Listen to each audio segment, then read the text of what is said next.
Hi, everyone. Thanks for joining us tonight. My name is Trisha Kwan. If I haven't met you yet, it's great to see you. Hello. It's always nice to see faces. I work at the University of North Texas. I teach in the library science program there, and I am the practicum coordinator. And Matthew Zuniga was a student of ours and graduated not too long ago from UNT, and he is already doing great things. And he's here tonight to talk to us about some of those. I'll tell you a little bit about him. So last summer, we hosted the International Association of School Librarianship Conference online. It was going to be in person in Denton, but you know, the pandemic. So we had to do it online. But Matthew had submitted a video. We were having a video competition statewide for people to share amazing things they were doing in the school library world. And Matthew was one of our 5 winners. So he agreed to come here tonight and talk to us about some of the things he's doing. And I won't steal his thunder, but his school is a little different. It is the Dell, I'm going to say it wrong, but Dell Valley Opportunity Center. And it is a type of alternative school, right, Matthew? That's right. Okay. Okay. Yes. Matthew teaches English 3, and he is the librarian as well. And I think he'll tell you about how he got the library started. He also leads the college and career teams at the school. He's just doing some really amazing things. One of the things he did is built a library pretty much from the ground up with very little money. So he's going to tell us a little bit about that as well. I'm so happy that he could be here tonight. Thank you, Matthew, for joining us. And I'm just going to let him take it away. Sweet. Yeah, thank you for having me. Yeah, my name is Matthew Zuniga. I am the librarian here at Del Valley Opportunity Center. You'll see in the presentation, and I'll refer to it as the OC. It's what most of us refer to Opportunity Center around here. Our school is a little different. If anyone didn't hear earlier, it's not a traditional high school. It's not a behavioral high school. It's not a DAP or a disciplinary school. It tends to be a lot of immigrants. A lot of our students are gonna have kids or already have kids. They've been out of school for any reason. It could be because they have a lot of anxiety, or it could be because they were in jail. It could be a lot of things. It's really not just one type of student. It's an interesting mix. I personally, I love it here. This is my 5th year at this school. I did do my student teaching at a traditional high school, as well as did spend a month at a behavior high school. But I found my place here, and I've very much come to love it, which is the whole reason why I'm the librarian here, I should say.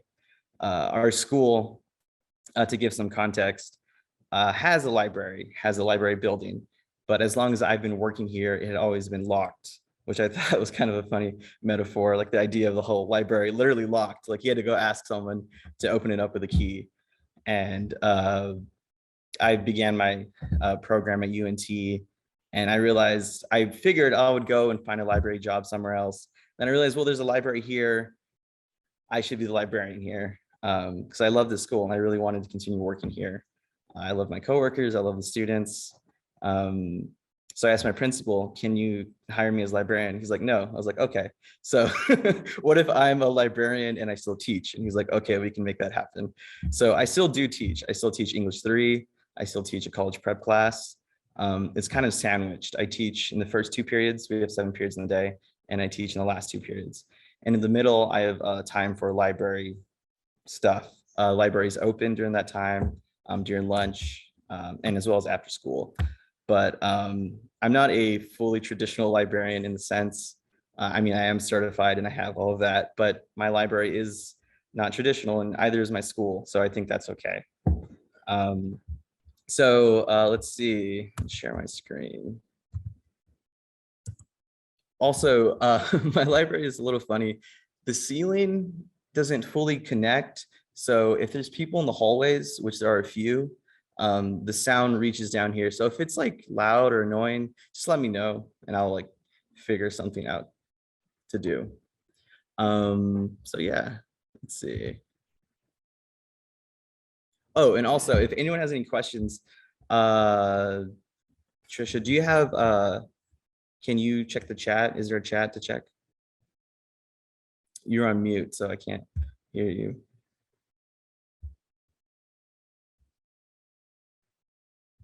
Sorry, Trisha, you're on mute still. Sorry about that. Do you want me to just like put a thumb up or raise my hand if there's a question so that you Yeah, absolutely. Yeah, feel free to interrupt me with a question. I would love to have questions throughout. I'll try my best with time to get it around. This is my first time doing any sort of webinar or anything like this, so hopefully I don't screw it up. But yeah, feel free to ask any questions or throw any comments in throughout it. Yeah, so this is going to be the ISAL video that was picked as a winner. It's really just, it's focused on OC Readers, which is a program we've been doing at the library for actually a few years before we even had a full library program. I started it when I was still in the process of becoming a librarian. It's really cool. It's kind of how I got my start into it.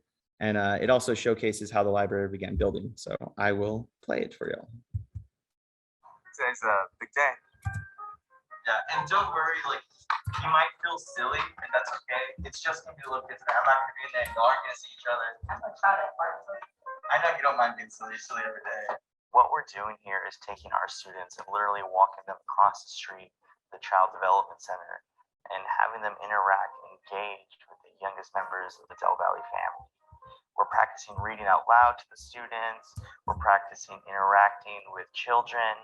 Many of our students have children, and many of our students just haven't had this opportunity before to work around literacy with others. It's going really good. You can't tell, but I'm smiling under the mask. Ultimately, our goal here is to use the OC Readers as a way to jumpstart our library here at the OC. We have a library, but no librarian. And thankfully, our whole school has really come together to help get this started.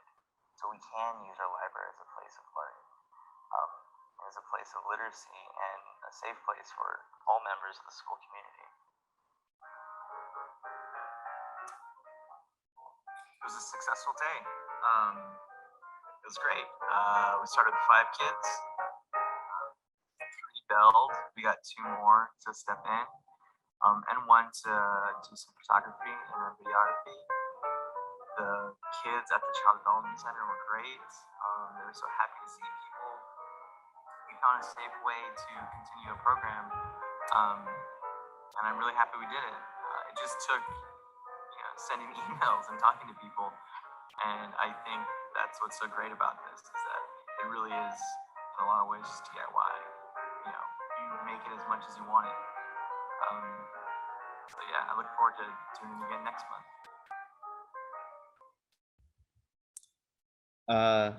Yeah, wow, I hate watching a video of myself, but I also recorded that very low at late at night, and I could tell I'm using like a lower voice, which is really funny to me.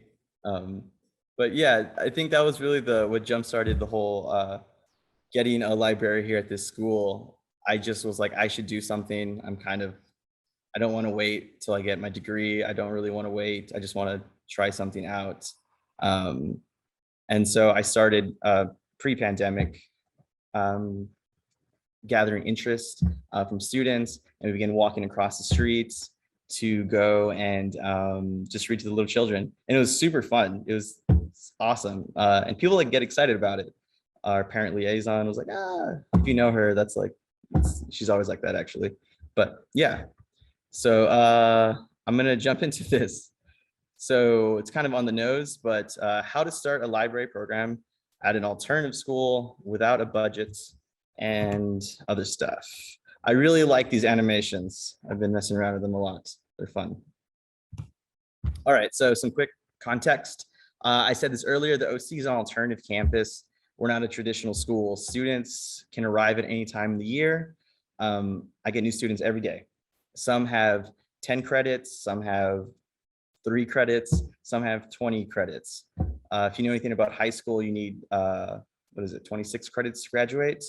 There's other plans, but traditionally. So it's it's always revolving.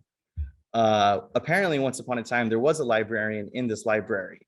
I found proof of that when I was going through the drawers and actually making it mine. I was like, oh my gosh, this is really old stuff. But the library has been locked for years. As long as I've worked here, it's been locked. Only used for the occasional PD beginning of the school year, but otherwise completely unused, blinds closed and everything. There were and there are books in here. They weren't really in any specific order, but there were books in here that seemed pretty old and pretty untouched and unused because the library hasn't been used.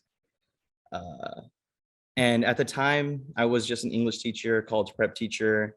I did other things as well. And I feel like I do a lot of things, but at a small school, it's kind of normal just to pick up a bunch of extra things to do.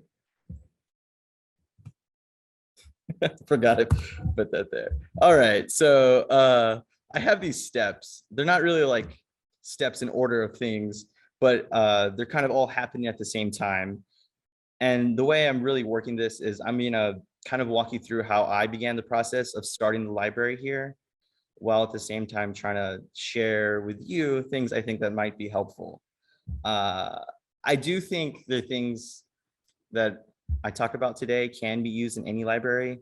I am specifically in a high school and at a high school library, but I do think there are aspects that can be useful in any level. And even if you do have a big budget or don't have a budget, or if you're a longtime librarian or a new librarian like me, I won't pretend like these are exactly the things you should do and I know everything, but I do want to share what helped me and what worked for me, because maybe it can help you or someone you know.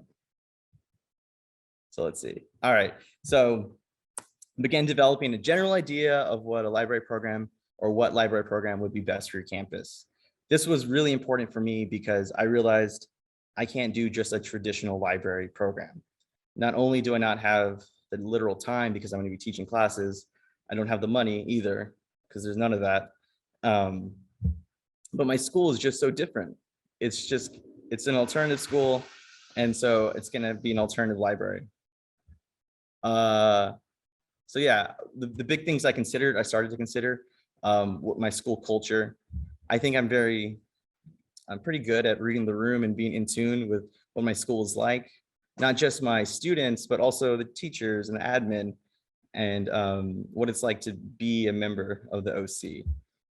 It's kind of a more relaxed school. I understand that. What are the school demographics? I mean, we can talk about Lexile reading levels and stuff like that, but I knew what type of readers my students are, if readers at all, you know. Do you have a library space? I got lucky, I did. There was a library space. I know some alternative schools, they may not have a library space at all, and you might have to try to find a way to do it. I thought for a long time, maybe I'll just make the library part of every classroom, and I considered different options. But once I was in this space and I started using it, I was like, okay, this is the best option for me. But I do think it's important to consider the space. Obviously, if you have the space, use it. But if you don't, you might have to try to get creative. How much time and money do you have is something I very much considered. I realized I didn't have much money, but I was pretty sure as an English teacher, I could just use my English department budget for things. I wasn't exactly sure, but I was like, I know I can get away with some stuff. And one of the biggest thing I think is, what was my campus missing? My school doesn't have a baseball team, you know, a basketball team. We don't have organized anything, you know. There's no UIL. And so I wanted to give my students some semblance of traditional schooling, something that can have them feel some sort of maybe OC pride, or something to get them involved in school that isn't just, I'm here only to strictly to graduate, but hopefully they can enjoy some of the time. Yeah. Suzanne asked, did you ever get a budget? She's worried. No, I do not currently have a budget. Okay. However, I talked to my principal about it, and I was lucky. Our school district received some funds because of COVID for lost books. I mean, we didn't lose any books. We weren't even open at the time, but I still got that money. I got $5,000 and I was like, yes. So that was really good. But we don't have a budget. I've talked to over my principal, and it's tough because we are a small school. But for now, we're using a lot of the English budget. I'm still part of the English department, and the department chair does not mind at all letting me use the budget. So I've been using that as well as some of the college and career budget. We have a bit of that. So some of the things can like, and you know, they truly are like being used for things that you could say. Like I do have to still argue from that point of view. And so hopefully I will get a budget one day. I would be so happy to get a budget and then like have it get slashed by a little bit. Like, oh, it's my first time experiencing that, you know. So yeah. And finally, like what are my strengths personally? What can I bring to this library? I'm a big believer that people should play to their strengths, whatever that is. Use that for you. You are good at this thing that maybe other people are not good at, and that can stand out. So I'm you know, whatever it is. So on the right side here, it says OC Library. These were the specific things. I really wanted a safe space for all students. That's accessible for all students as well. And accessible also meant for me that it's like literally open and they can come in. Because I'm teaching classes, I don't really can't have students in the beginning of the day and the end of the day. Of course, they still find their way in oftentimes, but the biggest thing is I had to kind of scrunch my classes together.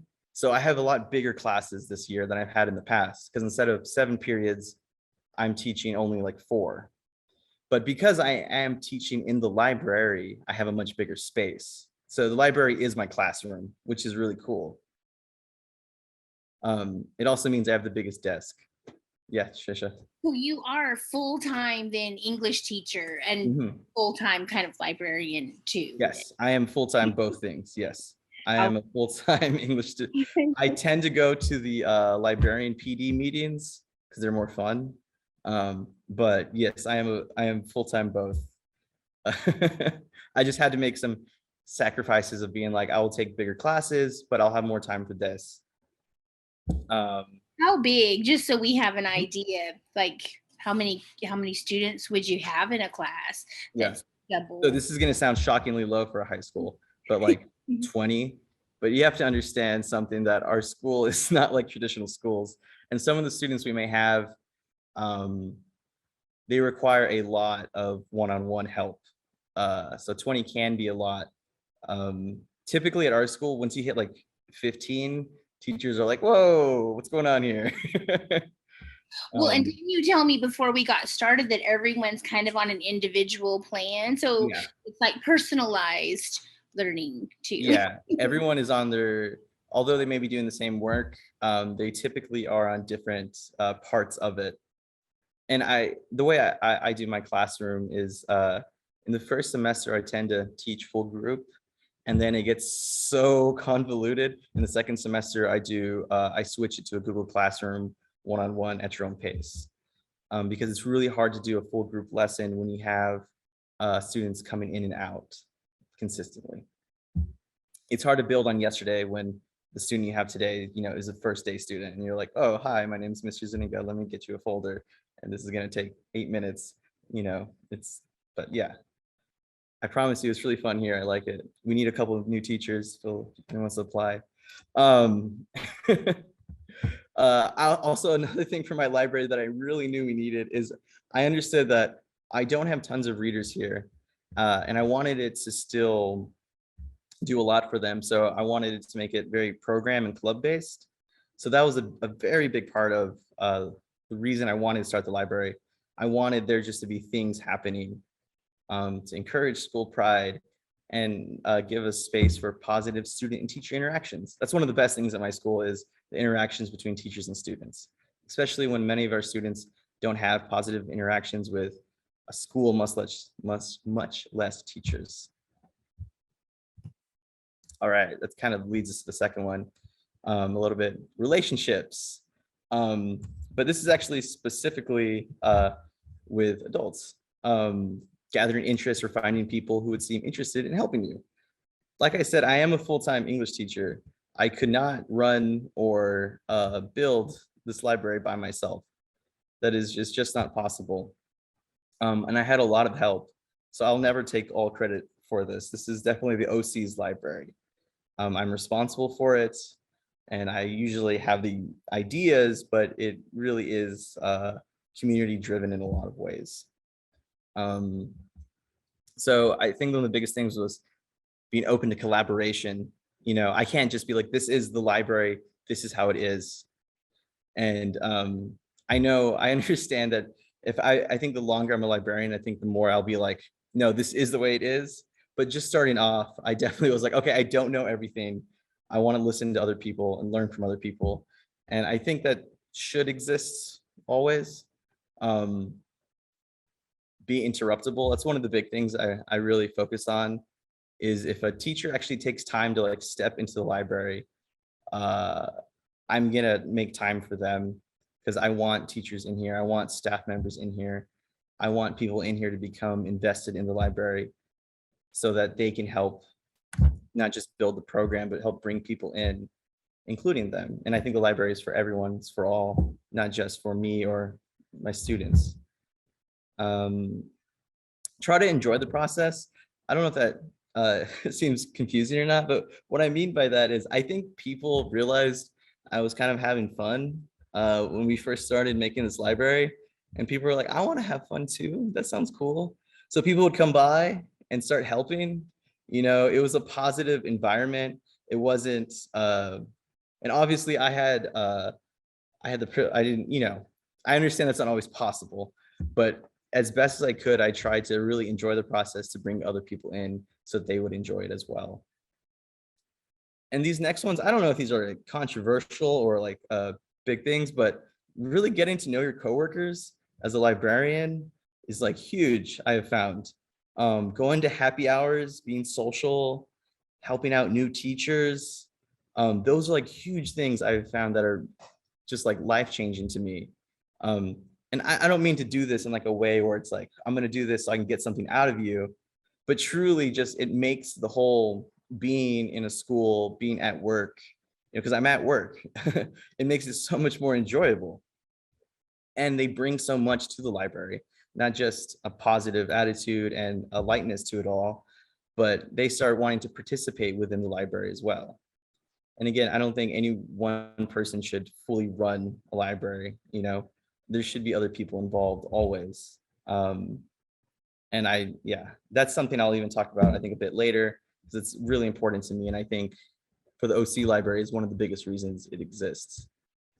Consider who can be an asset. Oh my gosh, the art teacher, when you have no budget, the art teacher is like your best friend. Decorations, like there's a real nice thing over here. He just made that, you know, and it cost me nothing, cost the school nothing. I mean, I guess it costs something to print out papers, but finding people who can help and bring things to the library are incredible, especially when you're on a small budget. And even if you do have a large budget, sometimes these personalized things and people from the school adding it to the library makes it that much more, you know, makes it, they get ownership over it. All of my signs, our books are genreified. They're all made by students, either in the graphic design class or from the art class. All of our decorations are student-based. I still haven't spent a dime on any sort of decorations. You know, I've spent money on books. I've spent money on making bookmarks, but that's it. The other stuff has all been from the school. The art classes tend to have so much art, they literally can't keep it all. It has to go somewhere. And I found the library is a great place to display it, especially early on when I didn't have enough books. I was like, these are empty bookshelves. Let's put art in here because I need and I want something in here that's part of the school. Yeah, so for the OC library, I had already worked here for 3 years, so I knew the people. I was friendly. It's just who I am. I understand as librarians and as readers, many of us are introverts and whatnot, but it really helps to try to get out there and talk to people and get to know people who could, you know, eventually help you, and they want to help you usually. Have an idea of who could contribute. Think about who could actually help you out with the library. You know, I thought, oh, maybe the art teacher could. I had no idea how much they actually really could. It was such a big deal to me. Yeah. Oh, and another one of my good coworkers donated so many comic books to our library, like literal comic books. And kids are like, this is super cool. They're not just like library bound graphic novels. They're like comics books, and they're in like, you know, the sleeves, and it's really nice. And I know he only did it because we're good friends. And I asked him, I'm like, you have so many comic books, you should donate them to other libraries. He goes, no, just ours. And I was like, okay, we're special. Yeah. There was a comment over here. I just wanted to read it to you before I forget. Joy said that she loves how everyone is unified in the goal of student success at your school. It seems like collaboration at its finest. Yeah, I absolutely agree. It is a huge collaboration and continues to be. And I think because we're like, this is for us. And when I say us, I mean the OC, like as a community, we tend to really, we get, our students are very much like characters. They have strong personalities. So we do grow to really just love them. And we want them to have cool things. See, how am I on time? Okay. So next, action. There we go. Start small. What doesn't require a budget? So one day I just asked for the keys and came to the library. I thought, okay, what can I do right now? What can I do right now? I don't have a degree. I don't have money. I have some time though. We were doing at this point hybrid. So many of my students were virtual. It's important that I note that because I didn't have tons of in-class students. So it was a weird time where there were lulls. If anyone was teaching during those times, you know that not a lot of students were necessarily showing up. And especially in an alternative school where students are here because they didn't show up to school. Another big thing I considered is what might make it easier to get funds. I realized before I asked for money, I should have something to show, something to be like, this is what we've done so far. I think we could do so much more if we had just a bit of money. So I wanted to be able to go to the principal with something already. Yes. I just wanted to say one more time in case someone might have missed this, but when you started, you hadn't been to library school. You didn't have a master's degree, but there was a library and you wanted to do something with it. Is that correct? I was in library school, but I wasn't finished yet. I still had another, when I started with the actual library itself, I still had another over a year left. Yeah, I still had another 3 semesters to go, including the summer. Yeah. But yeah, that was one of the biggest things is making time to try to do stuff with the library so I could go to my boss and be like, Mr. Macias, look what's happening. It's pretty cool, right? Imagine we had a few $100s, we could be even cooler, you know? So I started thinking, okay, where can I get funds? So I came to him with ideas. I think many principals are like that. They don't just want you to come up to them with a problem, but with a solution as well. And I made sure to do that every time, not just like, hey, look, we have this library, what's going on? But I think he did begrudgingly notice that I just was doing things and that he's like, all right, we got to cough up some money somewhere. So thank you, English department again. So yeah, I just started using my off time. I started genrifying my books. I had visited some other libraries to learn. I think Delia's on here. She's the one who really showed me how to do that. And I learned from her about the same labels when I did eventually get some money. Labels are really cheap, so that was nice. So that's what we base our all of our nonfiction off, or sorry, all of our fiction. Yes. Do you think genrifying made a big difference in whether your students would take books home with them or not? I think it does, because typically a student, well, not never, but it's very rare that a student's been, do you have this author? But they'll be like, this is what I'm interested in. You know, I like books that are, a romance. And I don't know every romance book, you know what I mean? But I can take them to a section and then immediately like start pulling books off and start reading back labels. I didn't buy any of these original books that we have. So one of the biggest things was just getting them into sections first, so that when students told me generally what they like, I could get them there. You know what I mean? Another big thing with that though is I did separate a lot of the books that I knew well, so that those were like my go-to books. I brought a lot of my personal books here, and I think I'll get into that later, from my own house. I honestly, I don't have tons of space in my 1-bedroom apartment here in Austin. So I was like, yeah, this is a great reason to fill up some shelves. So I have my own books here, and my classroom books from being an English teacher as well, none of those are in circulation for the library, but are still in the library. And I go to those quite a bit. So yeah, I just started genrifying. I did do some weeding, some organizing, purchased labels with the ELAR department funds, and I eventually moved my class into the library, and my classroom became the library, which was sad because I did love my classroom, but this place has much bigger windows, which is cool. All right, share. So I started to make it a big deal, and I'm not great at that always. I don't love talking always about like things I'm doing, which is weird because I know I'm literally doing that right now. But I started telling people, trying to build excitement. I brought it up in every staff meeting. I started sending some emails out about it, making admin aware, getting student involvement, especially to help with organizing of the books. But I made sure to do something before I ever did this. I made sure to have pictures to show. I made sure I had, I was like, oh, I'm going to graduate soon. I'm going to be a certified librarian. I made sure that I had things and not just start talking first and then doing. I felt it was very important that I start doing in order to not just get respect, but to get people to see something. That first picture is, I put that on my principal's door. It's still there, but just to remind him how libraries are important. So he sees it every day when he comes into work for the first time, for the first start of the day. That's a picture I took of me being excited. I took that picture yesterday.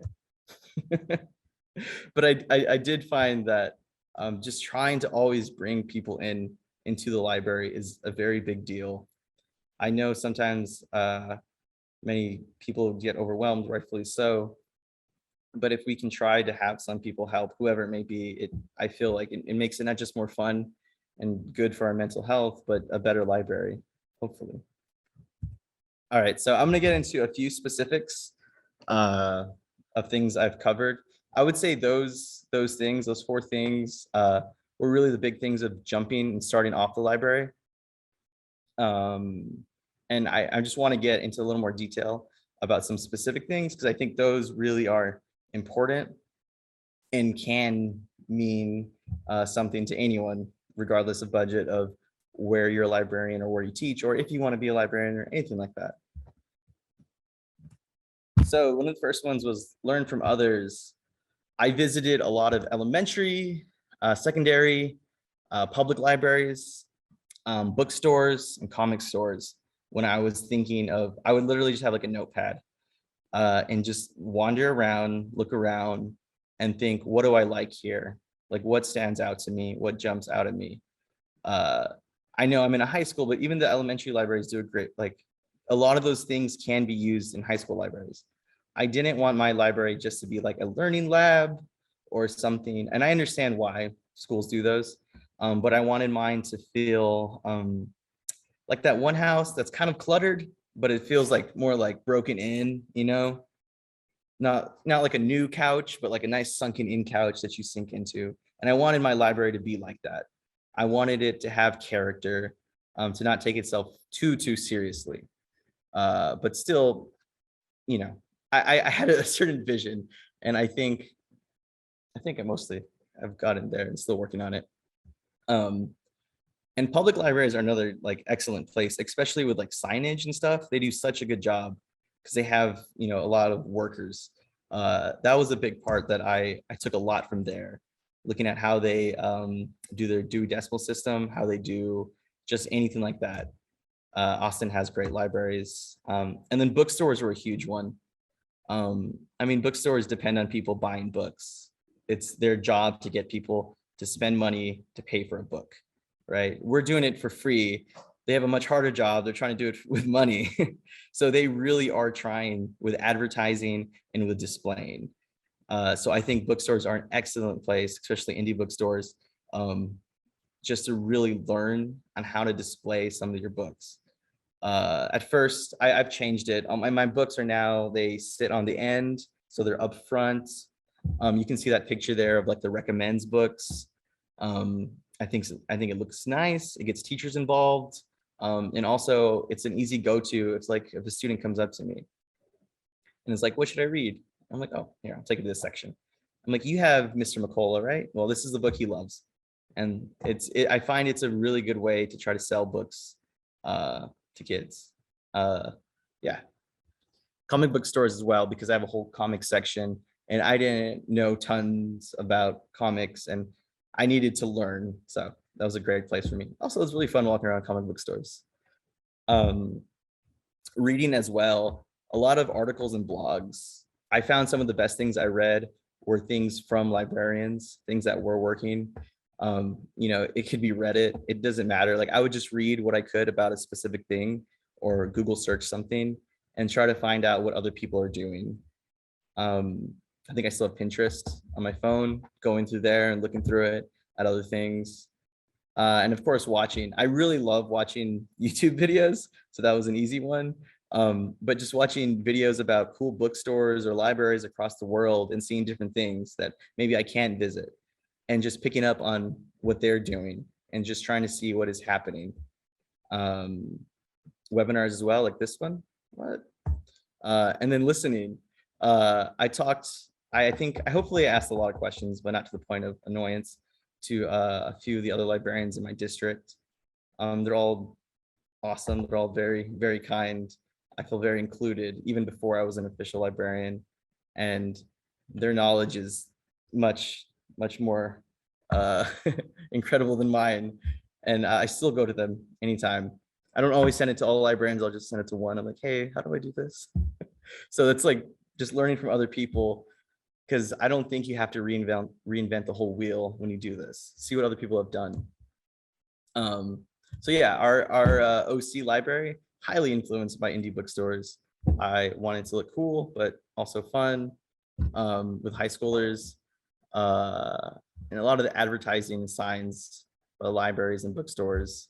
My brother's a graphic design teacher. He's a great resource. He engraved that skateboard for me, so I thought it looked cool. It's part of a little bit of my character in the library. Students often ask about it. I think it's a really great piece. I'm like, I want pieces. I want things, little unique things, and care about the little things. All right, so this is about building the collection. This was something I was really worried about because we did have books. I had to weed a lot because there were just like a lot of random stuff in here. Stuff that should definitely never be in a library. Like, I don't know who left it here. It wasn't in the circulation, and just a lot of the stuff we have was old as well. And we didn't have tons of books. I forgot who told me about Donors Choose, but wow, that's an amazing thing. I couldn't believe it. I was like, this is not going to work. And then it was like immediate. It was like, your money has been fulfilled, requested. And I was like, wow, that was amazing. I would highly recommend that for anyone who is struggling with a budget and needs some books, or even much more expensive things than books. I've heard a lot of good things. Hopefully they're still doing it. I'm not sure how it works fully, but I've done it a few times and it worked really well. I had random donors that I don't know. I guess they just donate to books, and they donated, as well as a few people I knew that actually donated to fulfill the orders for the books. So I got some really good graphic novels. I was, trying to see, because my books were old, there wasn't a lot in the section of graphic novels, manga, and I wanted to fulfill some of those spots. And so I was able to get a lot of that fairly quickly without spending any money, just doing some writing. Another one was donations. And the great thing about donations is you don't know what you're going to get. and they're donations. So like if I got things that did not belong in the library, I went to my half price books, sold them, and then I bought other books at half price books with that money, and then I made it an official library book. You know, you don't get tons for books, tons of money for books always, but when teachers were donating books, they're like, do whatever you want with this. And I was like, okay, I will. And I could fill in, like, if I had the first two of a Tokyo Ghoul, I'm like, all right, let's get the third one. There we go. We're finally building our way up. We're going to get all 15 eventually. And that was a great way when I first started. Asking other district librarians. Some other librarians have sent me books, especially the middle school ones. They'll be like, these books aren't appropriate for our libraries. Here, you take them at the high school level. I'm like, yes, thank you. I will take these Halo books. I appreciate it. And the ELAR budget, another big one. I am an English teacher, so I do get a take from that budget. But I think regardless, a lot of what the library wants and what the English teachers want align. And a lot of that is books. I don't know if they struggle to use their full budget, but a lot of times they do. So you can use some of that money if you ask nicely. And that was also just a great way to get more books. Anything I could do to start filling out my library and the quality of the collection. I brought all my extras from my classroom library. I went to other classrooms and was like, what do you not want? And took those as well. I took a lot of books from my house because I was like, I have way too many here. And I would just scour for books, find what I can. I still weeded. I didn't just throw anything in my library. I think that's important to note still. I still wanted a quality, as high of quality as I could get. I didn't want just anything, but I would do whatever it takes to get books. That's our comic book section. There's actual comic books in there. There's a lot of cool stuff in there. A lot of that was from Donors Choose. A lot of that was donated. All the art was done by either students or by our art teacher. The couch was donated by another teacher. It was in a room somewhere in the school that was not being used. I have zines and magazines on that, I don't know what you call that, the little shelf. I bought that at a Goodwill for like $5. So a lot of this was just, finding stuff. I used really large books as decorations, so people can just flip through on the tables because I didn't have anything to put there. Yeah. Cool. Let's see, 7:43. I think we're okay on time. Establishing library programs. This was my biggest thing. I really wanted to get library programs going in this library. I wanted student involvement. I wanted students to be able to put something on their resume because there's nothing they can put on. There's no NHS. There's no basketball. I'm like, okay, but you're in the chess club. Put that on your resume when we're going over resumes. There's just anything I can provide for the students. A spot for positive teacher-student interaction. I have a lot of goals in my library programs, and it's really, I think, what I'm most proud of. I really just wanted to get them in the room and to keep the library alive. And what I mean by that is it's living and breathing. It's not just sitting, but it is moving and it's functioning for them. We do have quite a bit of clubs. You can see this is the bookmark I made to advertise the clubs. We have an after-school club, a music club. A teacher comes in and teaches students how to play guitar, keyboard. Chess club, that was today. We'll play chess with students. An anime club. And even if you think like students are really interested in these things, they will just show up. It's pretty crazy.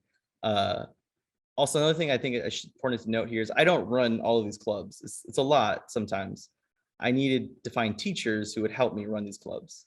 I can't teach a student to play guitar, but I kept asking teachers, hey, what would you be interested in doing in the library? And eventually one was like guitar. I was like, awesome. And then she retired, but it was okay because another teacher was like, I can teach guitar also.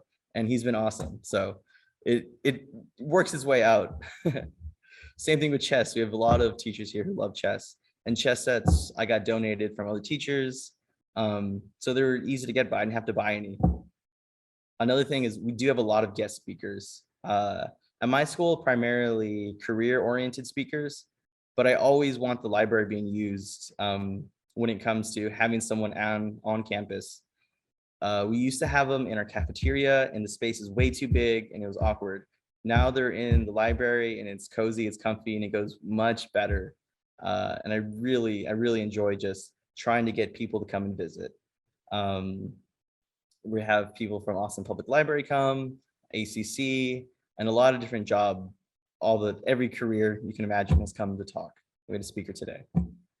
Another one I'm working on is field trips to local libraries as well to other colleges. And I know that you may think like that may not fall under library, but I very much advertise everything as like library presents. I want it library backed. I want it to show that it's coming from the library to be included in it. Our library is not traditional, just like our school. It's a little weird, and I like that. Sorry if I'm going a little faster. I'm just trying to keep up with time.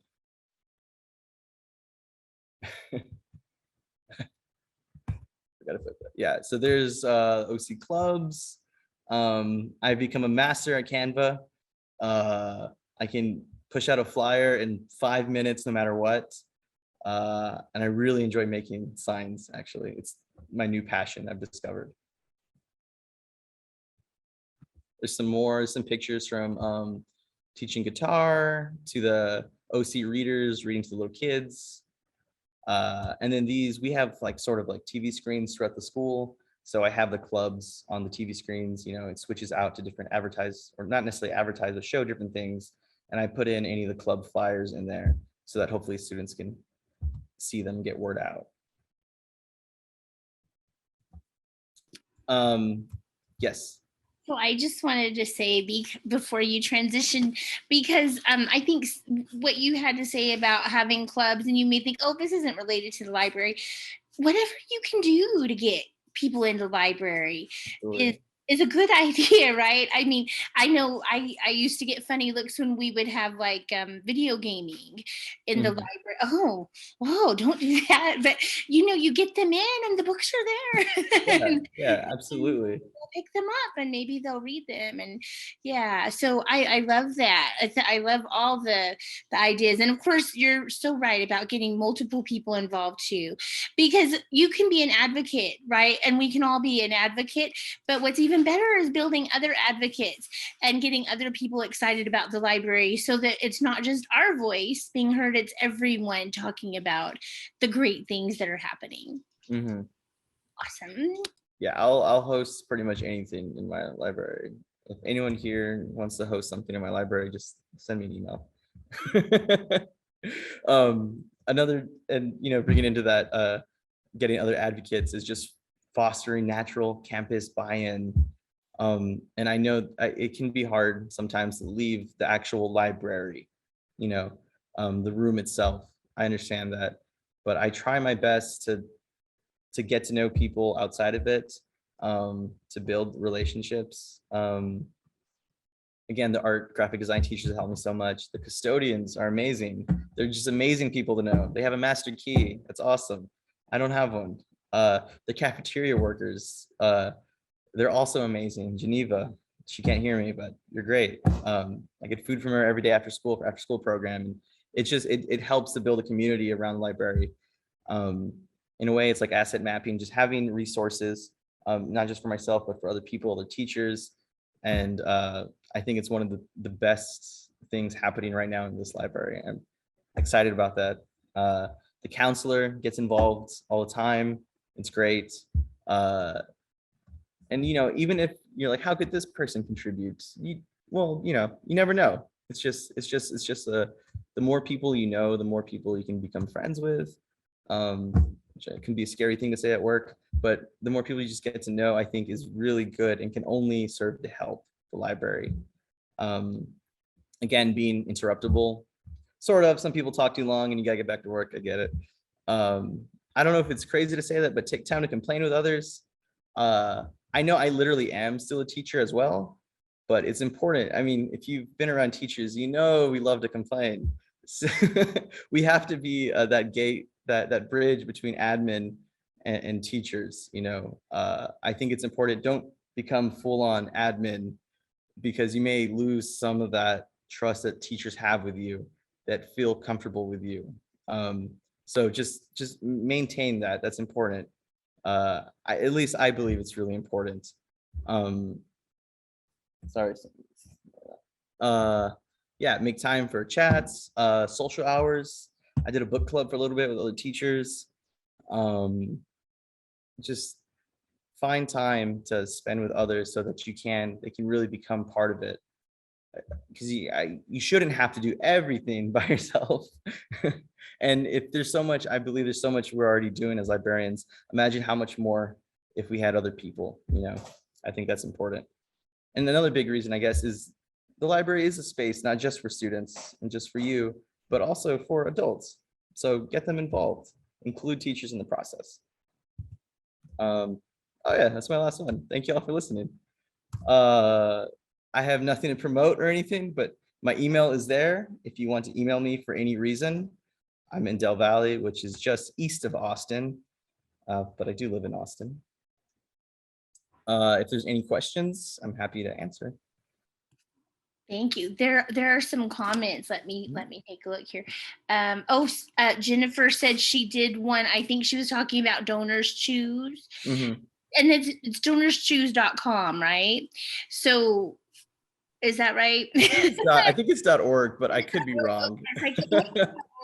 Donor. So if anyone hasn't ever done that before, kind of explain how that process works, if you don't mind, Matthew. Yeah. So another librarian put me on that, and basically I had to come up with like reasoning for why I wanted what I wanted. So I chose books off Amazon, and you have to get, well, in my case, I went specific and was graphic novels, specifically LGBTQA graphic novels.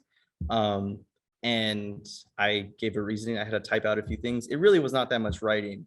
But I had to type out a few things and explain who I am, where I work, what is the reasoning for it, and then post it I posted on Facebook. And then that was just about it. Like, honestly, like it was really quick because I didn't put a huge amount. I put like near the minimum because I was really worried that there was no way this was going to get fulfilled and like people were actually going to pay money. But yeah, donors did give money. And a few weeks later, I received a bunch of books in the mail, and there were the books from Amazon. I think it's only via Amazon. I could be wrong, but yeah. And someone here might know it much better than me. And Jennifer said you can post it on Twitter too. Yeah. Okay. To get some, and let's see. Then Suzanne said this looks fabulous, and Amy said this is so awesome, and your library is inspiring. And Suzanne said thank you for the ideas. And Delia said in the comics corner, where did you get the wall decor below the words? Yeah. So that is actually made by our art teacher.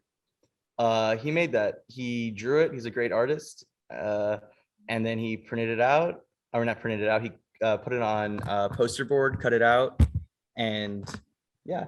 I come to him with ideas is pretty much like what I do. I'm like, I want a 3D graphic design of like anime and graphic novel and comic book characters. And he's like, okay, he does it because he's amazing. But yeah, that was all made by him, painted by him, as well as the sign and literally everything. You did a beautiful job. He's amazing. Are those, at some point you were showing letters and it looked like they were like covered in magazine or something. Mm-hmm. Yeah, we just put this up a week ago. Sorry, I'm gonna. Okay. But yeah, it says Comic Book Corner, and it's all comic book strips, different comics. Okay. That's what the letters are made out of. The letters with. So he made letters, or we made letters out of poster board, and then printed out comics and glued them, and then just folded them over to make this cool. Looks so nice. Yeah. Are they flat or are they 3-dimensional? They look 3-dimensional. So the wall is dimensional up there. So the comic book is protruding out of the wall. I don't know if it's easier to look this way. I have a that maker space thing in me just wants to know how they make that. That looks really great. Yeah, it's all just people from our school, either students or teachers that did this stuff. Wonderful. Good. Now you mentioned that your students aren't always like at school every day or that. So is there, I'm just curious, is it because they're parents or just stuff going on? I mean, is Stuff it? going on. I mean, a lot of our kids live by themselves, truthfully. Like we'll have majority of my students are 18 around that age, but we'll have up to 20, 17, 18, 19, 20. And it's typically they could a lot of my stuff, I'm like, hey, where have you been? I haven't seen you in once. And they're like, oh, I was in Honduras. I was like, oh, okay. They could be anywhere. And they just they're like, oh, my baby got sick, so I had to stay home. Whatever it is, they do just miss a lot of school, and they don't tend to have great relationships with school. And that's maybe the biggest thing pushing the library is just giving them an area or a space to have, not just be in a room to get a math credit or an English credit, but just to kind of exist and enjoy being at school. Yeah. I loved what you said. I mean, this is going to sound weird, but it's okay to complain with each other, with the other teachers. Yeah. I think sometimes we think, oh, we have to be perfect, and that's just not. It's kind of. I've always been a little surprised how being a librarian is a little like being a counselor. People will Yeah. come to you and just start telling you stuff. Yeah. And it's kind of interesting, or like bartender, I mean, something like that. It's and that's okay too. And it's kind of like when you're friendly, I think people catch on to that, and they and they have all kinds of needs, sometimes just talk. So I really enjoyed this. Thank you so much, Matthew. Yeah. And does anyone else have any questions before we let Matthew go? I don't want to miss anyone if you have something you want to ask.